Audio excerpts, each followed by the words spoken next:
Welcome back, Manja Madam. Welcome back to class. Today, we are still in chapter 2. But today, we are going to finish chapter 2 and then we can move on with our life. Now, let's begin. We are going to learn about nomenclature of inorganic compound. At the end of this video, you should be able to define cation and anion. Macam budak sekolah rendah saja kan. Belajar cation dan anion lagi bah. Ini bukan darjah 1 dulu kah belajar ni. Kemudian, you are going to name cation, anion and salt according to IUPAC nomenclature. Tata cara penamaan IUPAC nama dia. Okey, kita akan ikut peraturan yang inilah. Alright. Sebelum sampai ke situ, ada beberapa perkara Madam perlu bincangkan dengan manja-manja Madam supaya kita boleh mengimbau kembali kenangan-kenangan lama sewaktu kita belajar di tahun 1 dan tahun 2. Alright. First, atoms and molecules. We have learned that atom is the smallest unit of an element. Nah, ini semua atom-atom ini. Dan kita juga telah belajar bahawa molecule are particles consist of two or more atoms bonded together by covalent bond. Contohnya, hidrogen dalam gambar ni. Ni nah. Hidrogen ini consist of two atom hydrogen bonded together by covalent bond. Mana tu covalent bond ni? Ni covalent bond dia tu. Okay. Sama juga macam ni oksigen. Oksigen ini juga terdiri daripada dua oksigen atoms bonded together by covalent bond sini. Dan juga water. Water ini ada satu oksigen atom, dua hydrogen atom bonded together by covalent bond. Jadi mereka semua ini adalah molekul. Alright.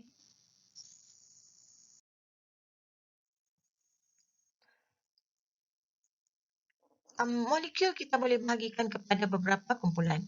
Kita boleh bahagikan dia kepada diatomic molecule, polyatomic molecule. Ada juga yang monoatomic. Tapi bila dia monoatomic, kita tidak panggil molekul sudahlah. Kerana molekul terdiri daripada dua atau lebih atom. Kalau dia satu, kita tidak panggil lah monoatomic molecule. Kita panggil dia atom. Okay. So, ada dua kumpulan molekul. Diatomic molecule and polyatomic molecule. Diatomic molecule consists of only two atoms. Di ini bukan mati bah. Di ini maksudnya dua. Diatom, dua atom. So, diatomic molecule consists of only two atoms.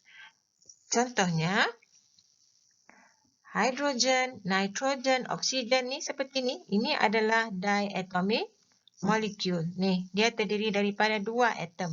Atom 1, atom 2. Hidrogen ini adalah elemen because it consists of only one type of atom. Memang dia ada lebih daripada satu atom, dua atom. So, bila dua atom, dia adalah molekul. Namun, kedua-dua atom itu adalah jenis yang sama. Ini menjadikan hidrogen itu satu elemen. Kemudian, begitu juga dengan oksigen. Ada dua oksigen atom dalam satu molekul oksigen ini. Okay. Dan kedua-dua oksigen itu adalah jenis yang sama. Maka, oksigen ini adalah elemen. Okay. Dan yang di sebelah ini, water. Bila water, dia terdiri daripada more than two atoms. Kalau more than two atoms, dia sudah jadi polyatomic molecule. Polyatomic molecule contains more than two atoms. Contohnya water ini. Water ada tiga atom. Satu atom oksigen dan dua atom hidrogen. Nah, okay. Jadi, water adalah polyatomic molecule. Contoh polyatomic molekul yang lain adalah seperti ozon, O3, ozon. Itu bukan typo ya. Itu ozon, O3. H2O, NH3 atau ammonia. NH3 adalah ammonia. Dan CH4, methane. Ataupun dulu semasa tingkatan 5, kamu panggil dia metana. Nah, okay. So these are examples of polyatomic molecules.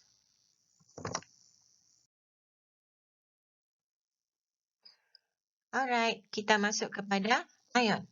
Ion pula ada dua jenis.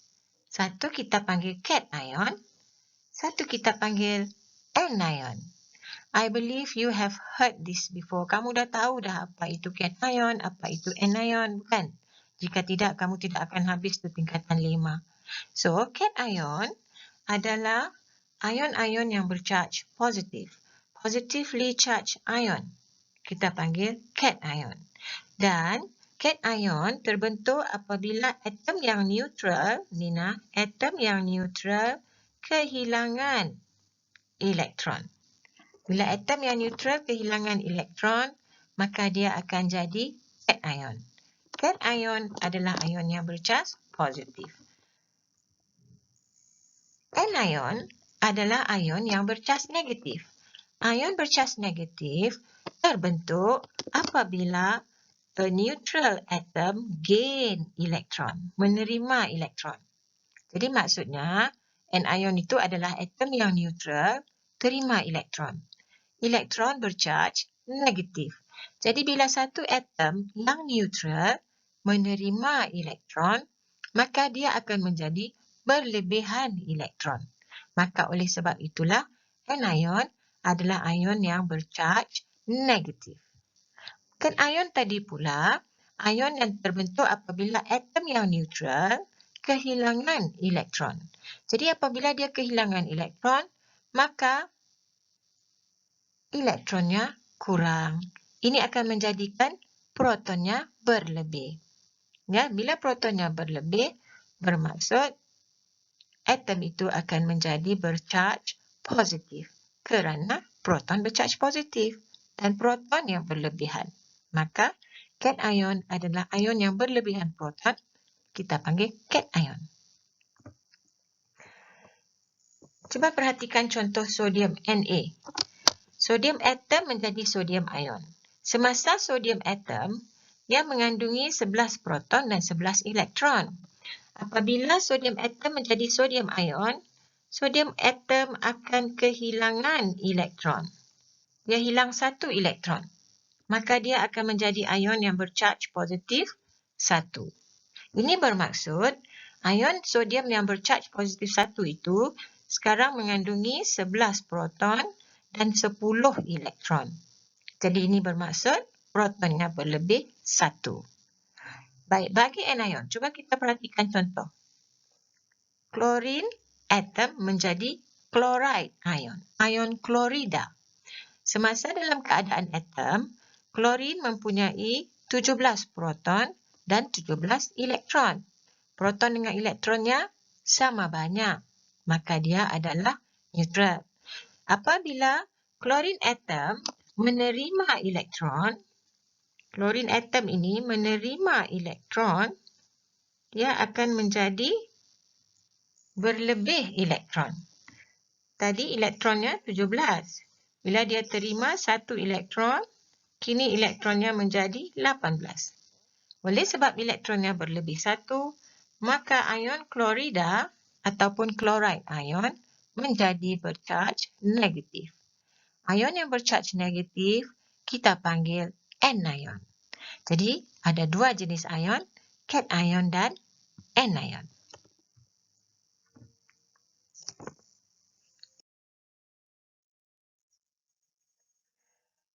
Contoh-contoh ion.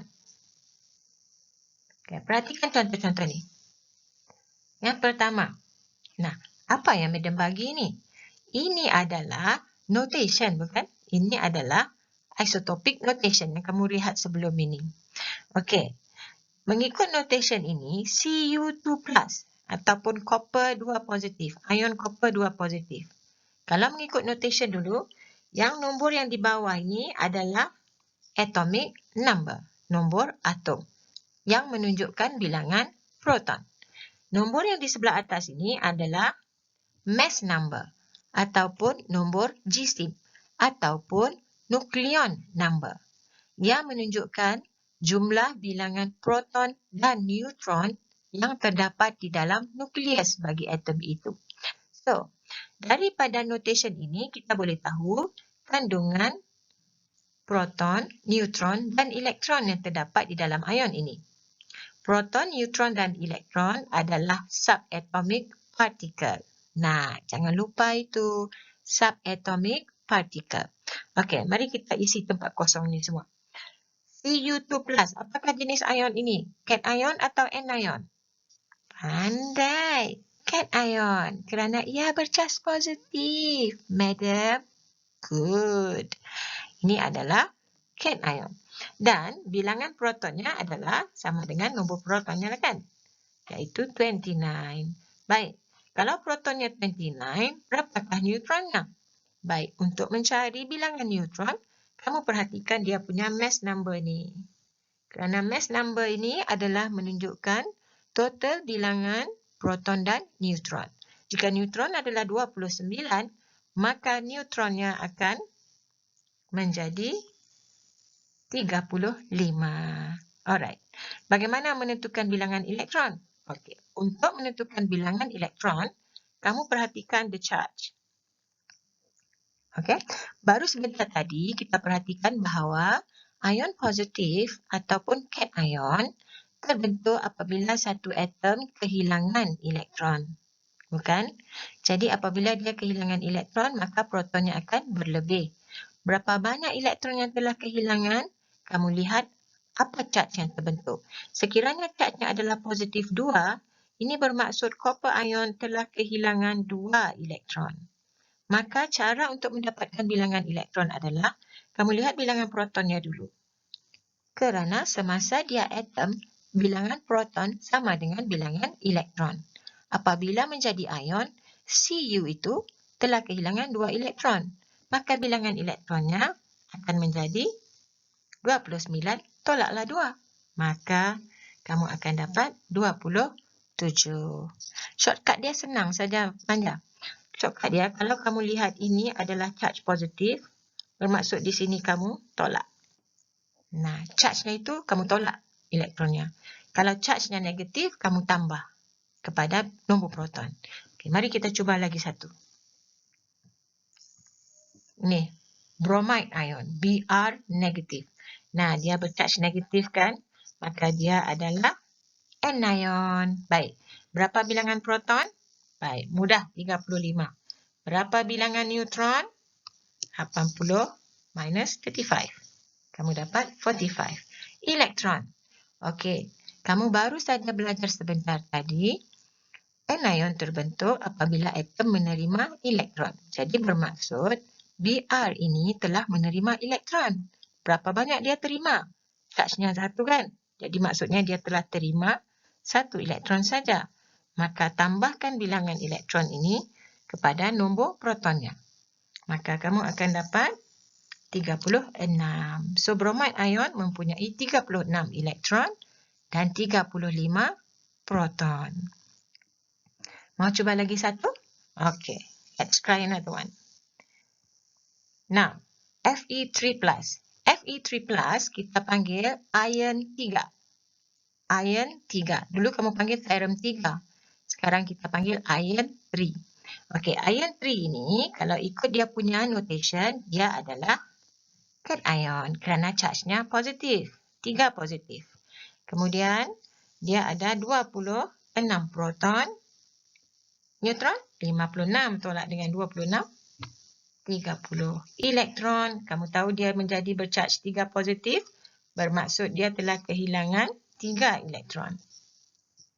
Ya, jadi dia punya bilangan elektron yang tinggal adalah bersamaan dengan proton yang tolak elektron. Ini bukan proton, ini sebenarnya elektron dia. Kenapa sama dengan proton? Sebab mula-mula dia neutral. Jadi proton dia sama dengan elektron. So kalau dia ada 26 proton, masa awal-awal ada 26 lah elektron. kemudian dia hilang 3, maka dia akan menjadi 23 elektron saja. Ya, baik. This is how you determine the subatomic particles di dalam ion.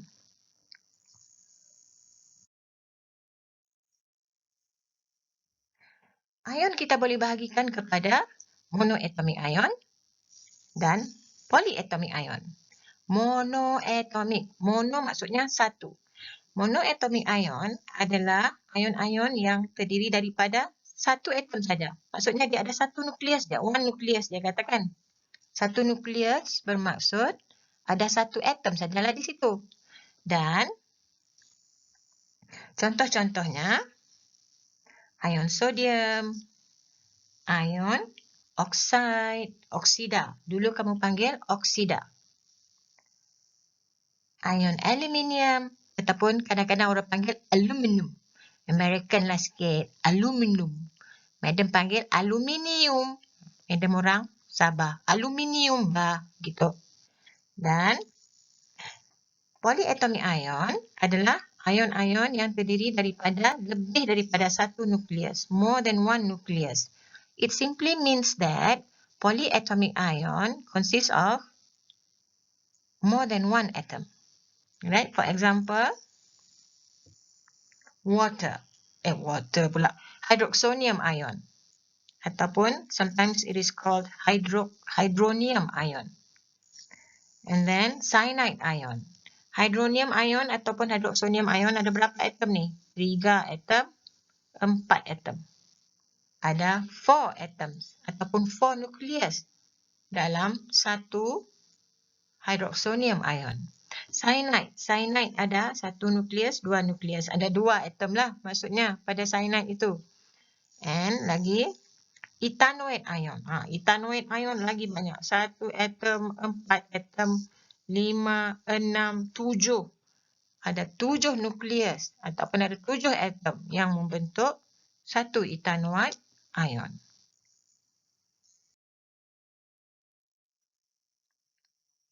Baik. Sekarang ada beberapa contoh monoatomic ion. Nah, ini contoh-contoh monoatomic ion.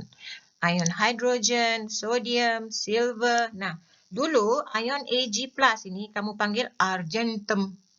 Dulu ini adalah argentum. Nah, dulu kamu panggil dia argentum. Sekarang kita panggil dia silver ion. Sama saja, they are the same thing. Kemudian potassium ion, lithium, beryllium, magnesium, ni semualah. Kemudian ada lead-2. Ada juga yang ada nombor di sini. Kenapa ada yang ada nombor, ada yang tidak ada nombor? Bagi ion-ion yang ada nombor pengoksidaan di sini, ini adalah oxidation number dia sebenarnya. Lead-2 bermaksud ini, Pb ini charge-nya 2 positif. Kenapa mesti ada nombor? Kerana ada setengah-setengah atom yang ada banyak nombor pengoksidaan. Jadi, kita akan beritahu atom yang terlibat itu nombor pengoksidaannya apa. For example, lead-2 ini nombor pengoksidaannya adalah positif 2. Baik, kamu sebaik-baiknya kamu hafal dia punya formula dan dia punya nama. Sebab selepas ini kita akan belajar naming of inorganic compound. It is very, very difficult and challenging sekiranya kamu tidak hafal formula dan juga nama ion. Ini adalah contoh monoatomic ion yang biasa. Ini sajakah, madam? Oh, tidak. Nah, semua ini. Jadi, hafal ya, Manja. Jangan malas.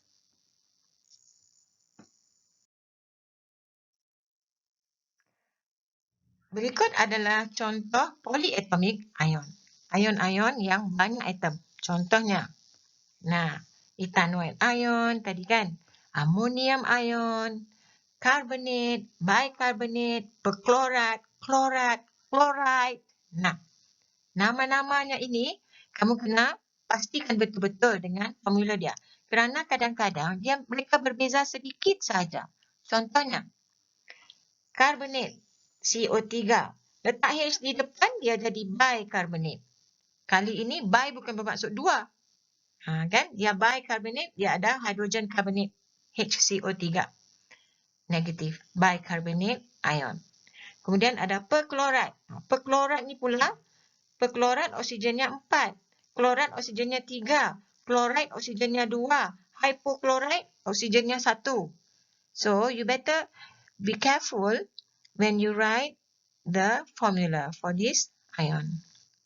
Okay, jadi adalah sangat baik jika kamu menghafalnya. Ini saja Kak Madam. Tidak manja. Ini lagi. Nah, kamu kena hafal ya.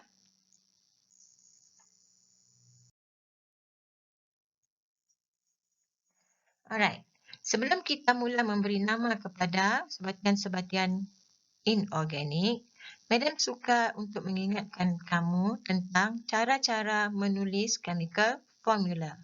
Sebab Madam rasa ada di antara kita yang masih ragu-ragu bagaimana menulis chemical formula.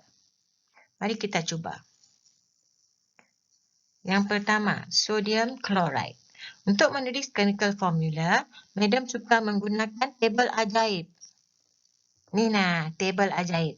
Dalam tabel ajaib Madam ini, kamu ada, nah, mula-mula kamu tulis nama ion dia. Yang di depan ini adalah cation. Bagi sebatian inorganik ataupun garam, ini adalah cation, ini adalah anion dia. Sentiasa begitu kan Madam? Ya, kalau inorganik memang cation dahulu diikuti oleh anion. Itu nama dia. Jadi yang di depan itu mestilah dia punya cation. Maka itu adalah sodium, dia punya cation. Dan anion dia adalah chloride. Jadi untuk menulis dia punya formula, kamu pergi lihat tabel tadi semula tu, tabel yang senarai polyatomic ion dan monoatomic ion itu, kamu perhatikan cari sodium. Kamu akan jumpa ini formula untuk ion sodium. Kemudian chloride, ini formula untuk ion chloride. Jadi bila kita mau tulis dia punya formula, kamu perhatikan dia punya charge. Sodium charge positif 1, Cl charge negatif 1. Okey, jadi bila dia punya charge itu sama, kita akan letak NaCl. Selalunya Madam buat begini. Ini charge dia positif 1, ini charge dia negatif 1 kan. Jadi yang dia akan tukar nombor ni. Salin semula dia punya simbol Na dan Cl, salin semula. Dan sekarang Na akan ambil nombor Cl, letak di bawah sini. Dan Cl akan ambil nombor klorin, nombor saja. Dia punya charge itu jangan ambil. So, Na akan jadi 1. Cl pun akan ambil 1. Dan nombor dia sama. Bila nombor dia sama, kita tidak payah tulis. Okay, jadi dia akan jadi NaCl lah. Begitu saja. Mari kita cuba lagi satu. Copper 2 sulfate. Cuprum 2 sulfat. Turun semula tabel hebat. Dia punya cation adalah copper 2. Dia punya anion adalah sulfate. Okay, cari pada tabel tadi copper 2, copper 2 ion, Cu2+, dan sulfate SO4, 2 negatif. Okay, tulis semula dia punya simbol atom CuSO4 kan, gitu. Nah, okay. Jadi bila kamu tulis CuSO4, ini nombor masing-masing. Jadi Cu akan ambil nombor 2 daripada sulfate, letak bawah sini. Yang ini akan ambil letak bawah. Okay. SO4 ini datang sekali. Okay. Lagi satu, jangan tersilap dengan SO4. Sulfate ini, SO4 ini adalah polyatomic ion. Jadi dia datang sekali. Jangan pula kamu pisah-pisahkan dia ya. So SO4, kesemua SO4 akan ambil nombor 2. Jadi kamu letak kurungan di sini dan letak 2 di bawah. Copper pun akan ambil 2. Dan tulis balik. Cu akan ambil 2 juga. Nah, okay. Jadi perhatikan nombor ni sama. Kalau nombor ini sama, maka kamu boleh cancel dia. Kamu tak perlu tulis. Jadi hanya tulis copper, sulfate. Nah, macam tu saja.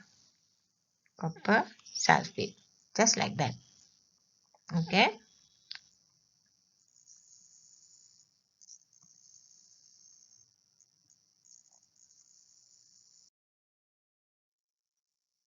Lagi satu contoh, aluminium oxide. Di sini, aluminium ion dan juga oxide ion. Baik, cari dia punya formula untuk aluminium ion dan juga oxide ion. Okey, jadi salin semula aluminium Al dan oxide. Okey, sekarang perhatikan nombor charge-nya. Okey, dan tukar suka sama suka. Maksudnya, aluminium akan ambil nombor oksigen dan oksigen akan ambil nombor aluminium. Jadi kamu sudah dapat dia punya formula Al2O3. Tak boleh potong ke medium macam tadi tu kan. Kamu potong sini. Mana boleh potong? Nombor itu tidak sama, bah. Jadi dia tidak boleh potong. Okey. Ini adalah chemical formula untuk aluminium oxide. Potassium permanganate. Nah, turunkan semula tabel hebat.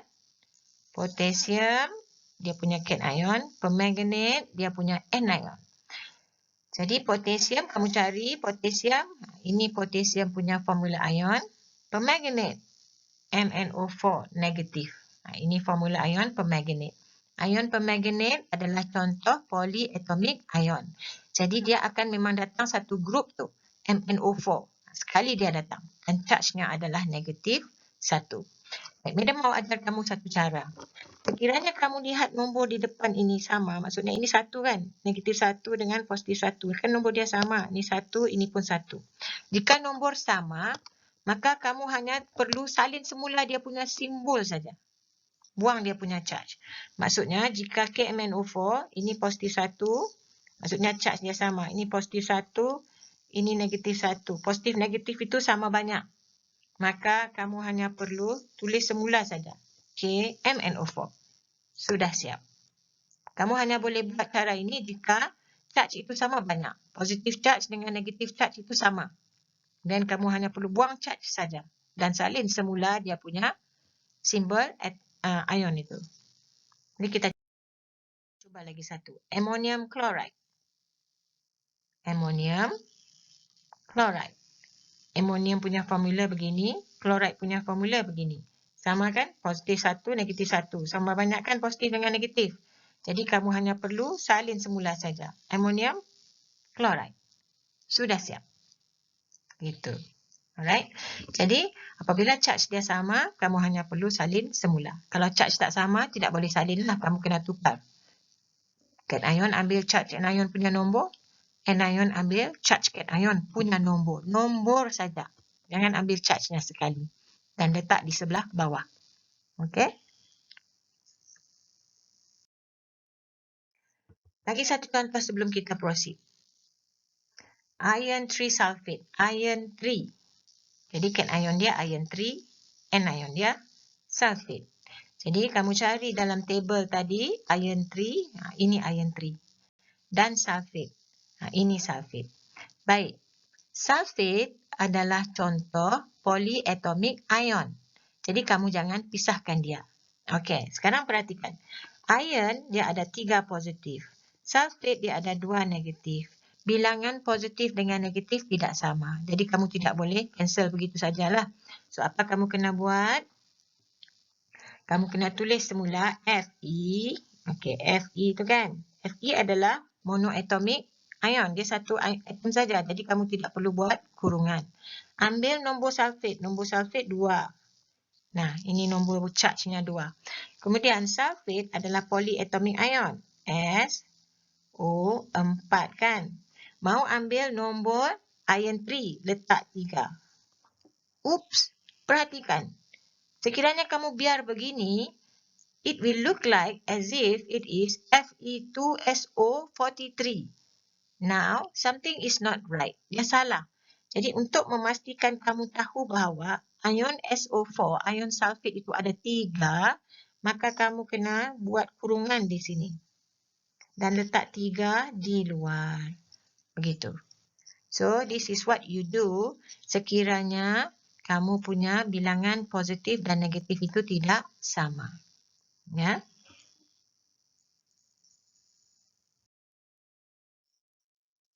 Okey, sekarang tibalah masanya kita menamakan inorganic compound.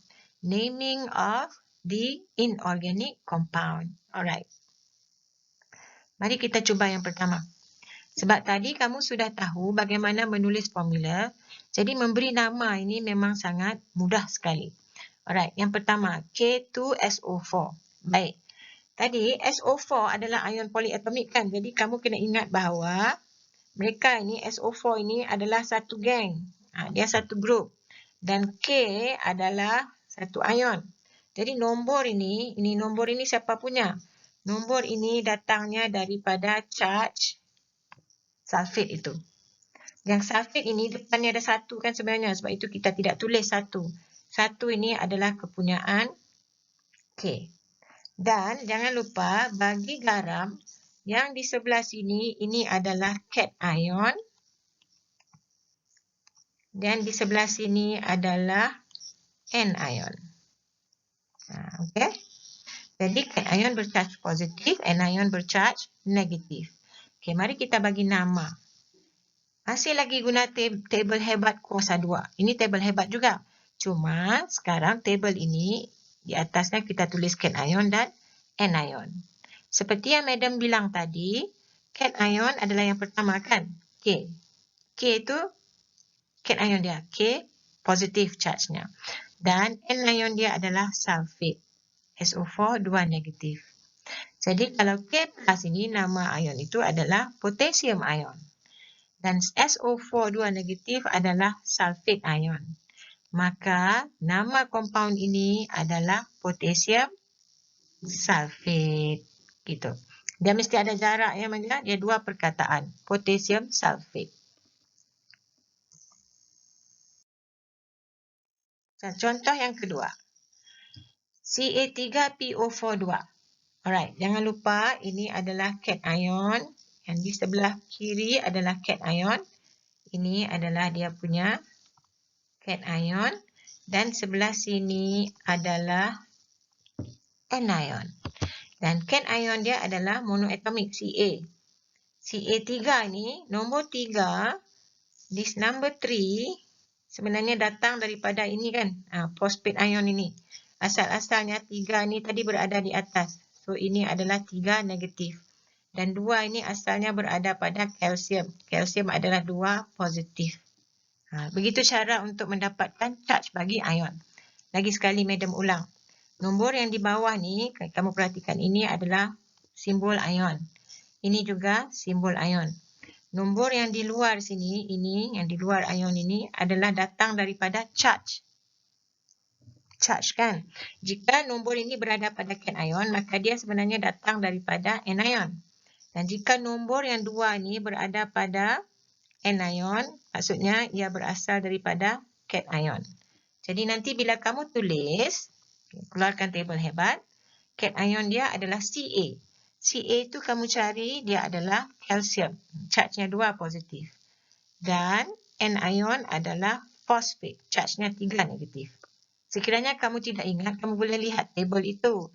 Tapi daripada formula pun, kamu sudah boleh tentukan apakah charge bagi ion itu. Okay? Jadi bila ini kalsium, Ca2 plus namanya kalsium. PO4 3 negatif namanya phosphate. Maka bahan ini, this compound is called calcium phosphate. Gitu. Let's try another one. PbI2. Pb. Okay, ini again. Yang depan ini adalah cation. Ini adalah cation. Ini adalah anion. Right. Turunkan table hebat. Tuliskan cation dia adalah Pb. Sorry. Cation dia adalah Pb. Pb kan? Okay, charge-nya ambil ini. Charge-nya adalah 2 positif. Gitu. Dan I ini untuk iodine, I ini dekat Pb ni nombor 1 kan? Cuma maksudnya dia adalah I negatif 1 ataupun 1 negatif. Alright. Jadi Pb2 plus ini adalah lead 2. Mesti letak nombor 2 itu ya, Manja. Dan juga anion ini adalah iodide.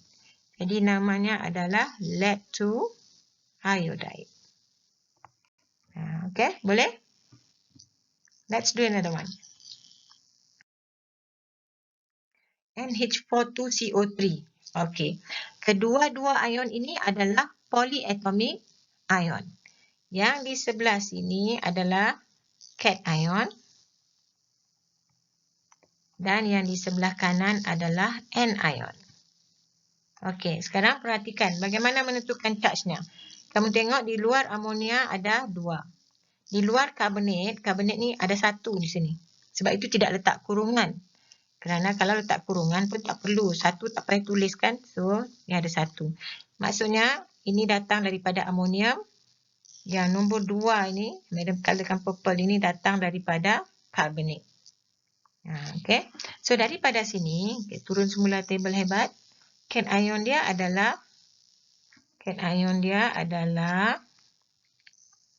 NH4 tadi. NH4 kan. Dan anion dia adalah CO3. Okay. Charge dia, NH4 ambil nombor pada CO3. Jadi, yang di sini adalah cation. Cation bercharge positif. Jadi, charge-nya adalah positif 1. Dan CO3 ini anion. Anion bercharge negatif. Ambil nombor daripada cation yang di bawah sini. Nina. Letak 2. Dia adalah anion. Dia bercharge negatif. Okey, kamu pergi lihat pada tabel itu NH4 plus ini namanya amonium. Ini adalah ion amonium. Dan ini adalah ion karbonat. Maka bahan ini, this compound is called ammonium carbonate. Salah ni banyak bukan ammonium sulfate. Ammonium carbonate. Ammonium carbonate. Ya. So this is ammonium carbonate, bukan ammonium sulfate.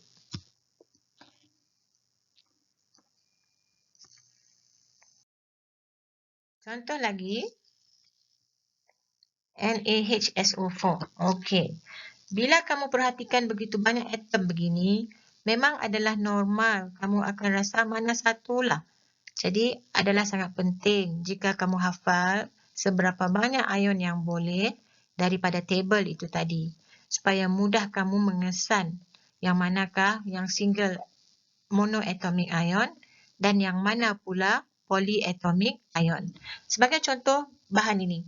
Ini adalah sodium bisulfite. Ni NaHSO4. Ini ion-ion dia. Na itu adalah cation. Mari kita keluarkan. Na adalah cation. Jadi cation dia adalah Na.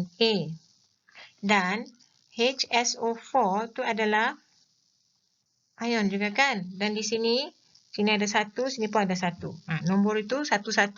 Maksudnya Na ni charge positif 1. Sulfate ini pun charge negatif 1. Gitu.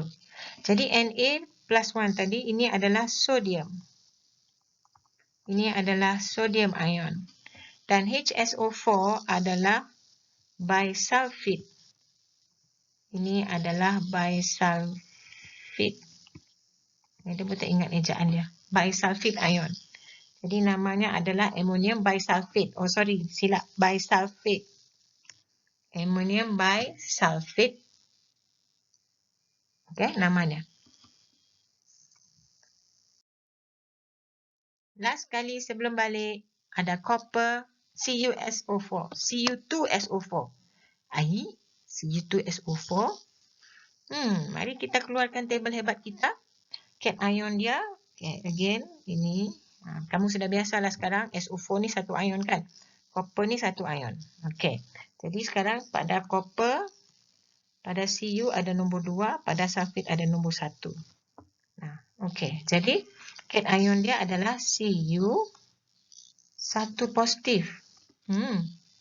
Dan anion dia adalah SO4 2 negatif. Jadi Cu plus 1 adalah copper 1. Copper 1. Dan ini adalah sulfate. So, namanya adalah copper 1 sulfate. Ya, ini adalah copper kurungan 1 sulfate. Nah, kurungan 1 itu mesti letak. Ya. Jadi inilah caranya bagaimana kita memberi nama kepada inorganic compound.